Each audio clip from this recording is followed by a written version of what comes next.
Today's pullback of gold and silver prices may be about just one thing. That's right, one singular thing. And you all probably already know what that is for those of you who have been paying attention to this channel for long enough. But we're going to talk about that in a little bit more specific direction about the real reason why we're seeing this correction today after a pretty big rally yesterday as we explore.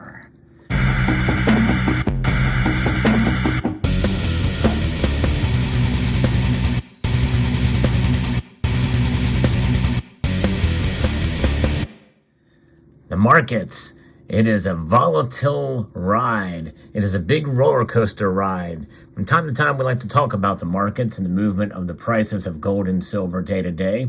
I think it's important in some ways to kind of understand the fundamentals of what moves the markets, the psychology behind it.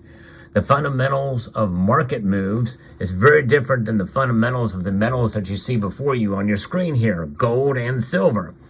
Those remain intact. I like to do these videos in part to not only talk about the psychology and what moves markets, I think it's interesting, but also to encourage you.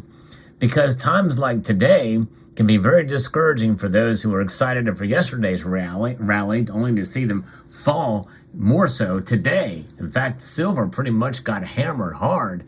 Both metals took a beating though. As I record this video, gold is almost down 2%, down $38.60, right as I have a coin on layaway at a local coin shop, to $1,912.50. Keep in mind that today's beating of gold's price is still above $1,900 an ounce. And that should be somewhat encouraging because that's still flirting with these all-time highs. Silver is down well over 2%. In fact, it's down over 2.25% to $23.51. Keep in mind, silver is still above $23. It wasn't that long ago when we were happy with over $20 silver. In other words, I think that through this volatility, we're going to probably still see higher lows than what we've seen before. More resistance for the metals. We've not seen sub $20 silver in quite some time. And we've not seen gold fall below $18.50 for a little while now. So I think that's pretty encouraging. Now, I think a lot of this is predictable. The rally, in fact, even yesterday when I talked about the markets, people were still kind of digesting what had occurred after the FOMC meeting and the statements from Jerome Powell. Jerome Powell's press conference, again, is what he said yesterday. People pretty much ignored what he said, and they didn't believe it. But maybe they're starting to digest it, even though he may not sound nearly as hawkish about the rate hikes. Essentially, people, are coming to the grips that there will be probably at least one more, maybe even two more rate hikes at around the quarter point range, which is pretty much the lowest you can go. That's about as dovish as you can be in terms of raising rates. We are seeing a slowdown. Nonetheless, the employment numbers are coming out. One has already come out and showing the, quote, resiliency of the job market according to what the market analysts interpret.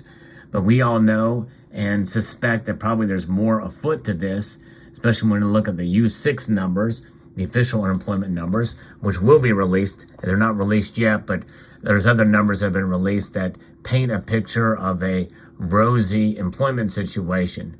But keep in mind, folks, how are these jobs numbered? How many jobs per person are there out there? In other words, there's many of us that work more than one job, have employment from more than one source. And so are we counted as two? Likely that is the case. And the way they measure things and the way that the numbers seemingly can be shifted and twisted in some ways may make for a rosier picture than what it really is.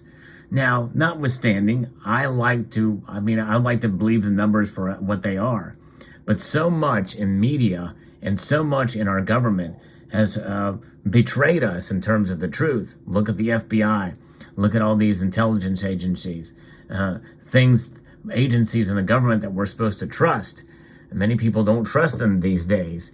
And many people had a very skeptical trust of them in the past.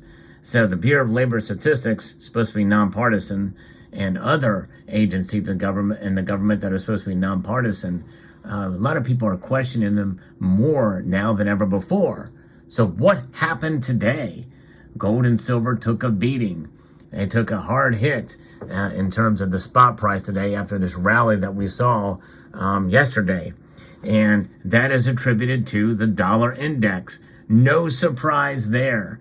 In fact, really none of this should surprise any of us, especially as I had predicted late in December of last year that we were going to see volatility, especially in the silver markets. Silver typically does react more dramatically when there's a movement in price, and there's no surprise of that for sure. And what is that based off of? The dollar index. You guessed it, and it is up. It is up today, 0.79. So just over 3/4 of a percentage rise here, and it is at 101.74, which is still lower than what it had been for a while, and that's not a dramatic move to the upside that we saw when it fell yesterday.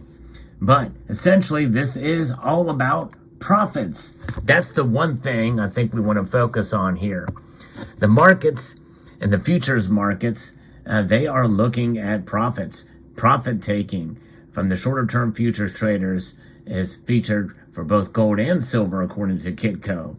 And that is what we saw with a 4-week high overnight. A rebound in the U.S. dollar index saw its pounding Wednesday, also bearish day for outside market element for the precious metals. And so there you have it. Essentially, it's about profits. And in the futures markets, when they trade paper, that's what they want to do. They want to be able to take those profits and take them quickly.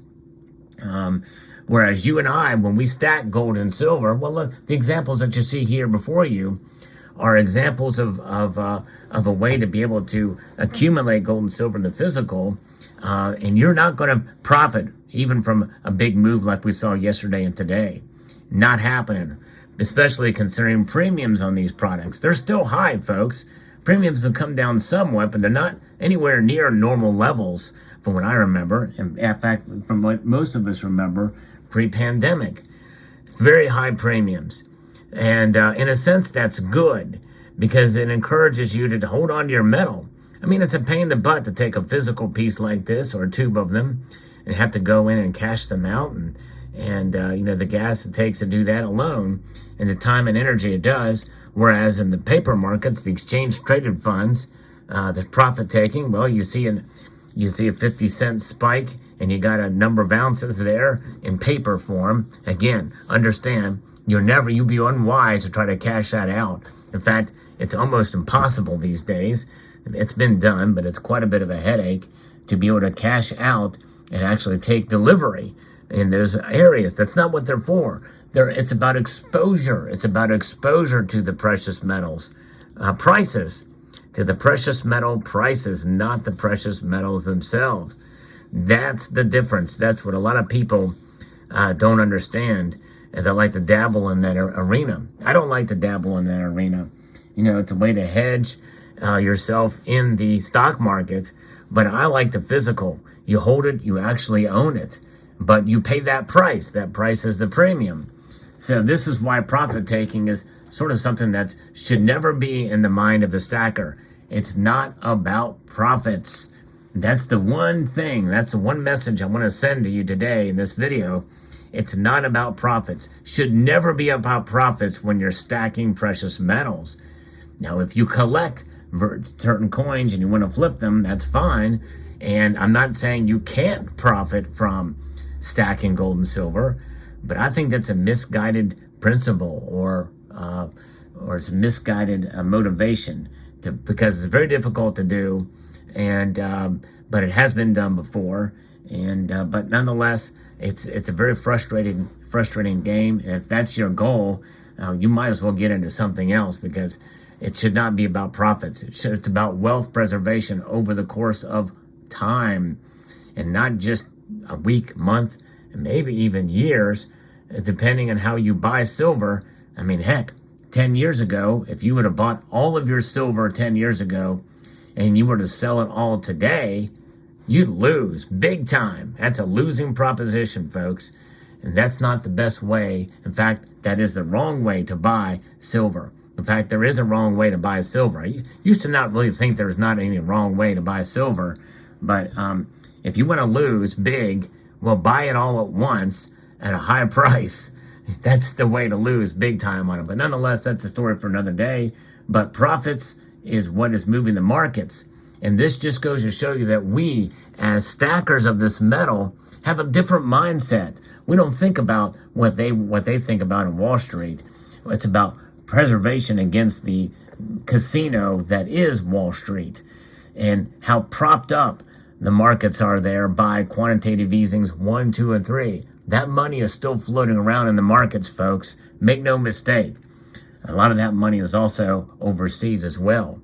But nonetheless, we will press on with gold and silver, no matter what they do, no matter what kind of beating they take, because we understand the long game.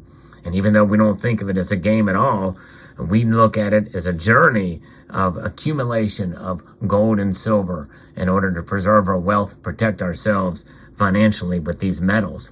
So there you have it. Let me know what your thoughts are in the comment section below.